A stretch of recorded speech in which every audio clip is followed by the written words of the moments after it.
سلام رفقا، وقتتون بخیر. توی این ویدیو میخوایم با همدیگه بریم سراغ تحلیل تکنیکال طلای جهانی توی تایم فریم 4 ساعته مخصوص هفته پیش رو، یعنی از 23 تا 27 می 2025. اگه بخوام خیلی سریع وضعیت فعلی چارت رو براتون توضیح بدم، آخرین کف مهمی که روی نمودار داریم دقیقاً روی محدوده 3340/41 شکل گرفته. از این ناحیه یک کندل صعودی قوی زدیم بالا که حرکت قیمت از اونجا شروع شده. اما اینجا یه نکته مهمه. آخرین موج صعودی که قبل از قله 3451/52 اتفاق افتاد کاملا شارپ و پرقدرت بوده. یعنی بازار با سرعت خوبی خودش رو رسونده به اون سقف. بعد از اون سقف اصلاح نزولی شروع شده.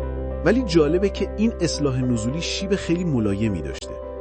این باعث شده خیلی از تریدرها تصور کنن که این فقط یه اصلاح کوتاهه و قیمت آماده است که دوباره برگرده بالا و حتی سقف قبلی رو هم بزنه.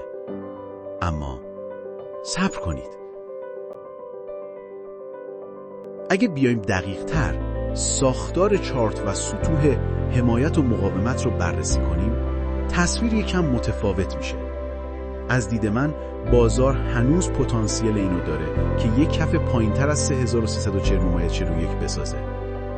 قبل از اینکه این حرکت نزولی اتفاق بیفته، خیلی محتمله که یه اصلاح صعودی شکل بگیره. این اصلاح میتونه قیمت رو تا محدوده 3400 بالا بیاره. یعنی یه پول بک به مقاومت‌های داینامیک یا استاتیک قبلی.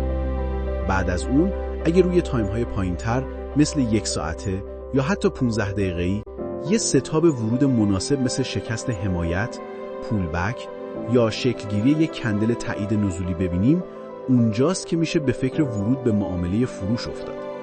تارگت اصلی هم میتونه شکست کف 3340/41 و حرکت به سمت سطوح پایینتر باشه.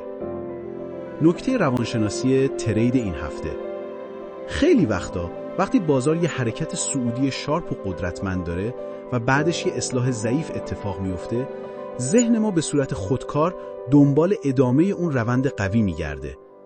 این یه خطای شناختی به اسم بایاس تداوم روند. یعنی ذهن ما فکر میکنه اون چیزی که اتفاق افتاده باز هم تکرار میشه.